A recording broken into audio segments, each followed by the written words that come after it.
महाराष्ट्र और झारखंड में अगले महीने विधानसभा चुनाव के लिए वोटिंग होनी है, लेकिन इसकी तैयारी दोनों राज्यों ने चुनाव तारीखों के ऐलान से 6 महीने पहले ही करना शुरू कर दी थी। महाराष्ट्र और झारखंड सरकार ने चुनाव ऐलान से पहले जमकर रेवड़ियां बांटी। रेवड़ियां बांटना एक मुहावरा है जो आमतौर पर उन सरकारी योजनाओं या घोषणाओं के लिए इस्तेमाल किया जाता है जिनसे सरकारें चुनाव के समय मतदाताओं को लुभाने के लिए मुफ्त या सस्ती चीजें या सुविधाओं की घोषणा करती हैं। हाल ही में सुप्रीम कोर्ट ने चुनाव के दौरान दी जाने वाली रेवड़ियों के खिलाफ दायर याचिका पर केंद्र और चुनाव आयोग से जवाब मांगा है। Chief justice DY Chandrachud, justice JB Pardiwala और जस्टिस मनोज मिश्रा की बेंच ने यह नोटिस जारी किया है। यह याचिका बेंगलुरु के रहने वाले शशांक J श्रीधर ने दायर की है। अब हम आपके साथ चर्चा करते हैं चुनाव से पहले महाराष्ट्र सरकार की मुफ्त योजनाओं की। चुनाव आयोग ने 15 अक्टूबर को घोषणा की कि 20 नवंबर को एक चरण में मतदान होगा और 23 नवंबर को नतीजे आएंगे।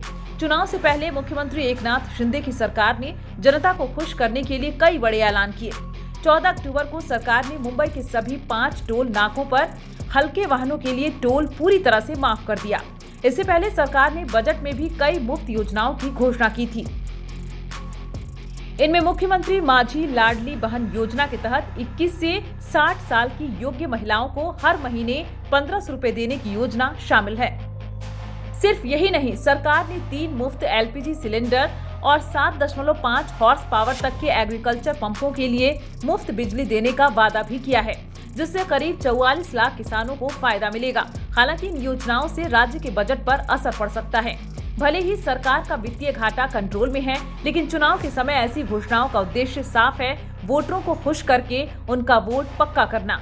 इसी प्रकार से चुनाव से पहले झारखंड सरकार की मुफ्त योजनाओं को जान लीजिए। महाराष्ट्र की तरह झारखंड सरकार ने भी कई मुफ्त वाली योजनाओं का ऐलान किया है। चुनाव तारीख के ऐलान से ठीक एक दिन पहले झारखंड सरकार ने महिलाओं को लुभाने के लिए बड़ा तोहफा दिया। झारखंड मुख्यमंत्री माई सम्मान योजना के तहत अब महिलाओं को हर महीने 1000 रुपए की जगह 2500 रुपए देने की बात कही। इस योजना के तहत राज्य सरकार 18 साल से ज्यादा उम्र की 50 लाख महिलाओं को इस साल अगस्त से हर महीने 1000 रुपए दे रही थी।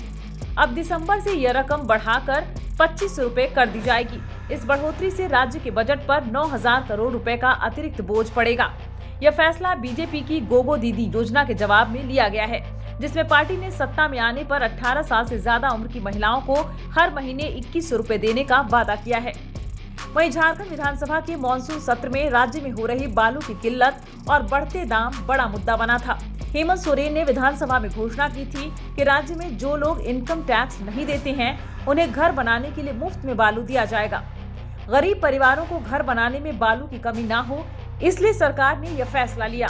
खास बात यह है कि मुफ्त बालू सिर्फ 31 दिसंबर तक ही ले सकते हैं। इससे पहले जुलाई में हेमंत सरकार ने 125 यूनिट फ्री बिजली योजना को बढ़ाकर 200 यूनिट करने का ऐलान किया था।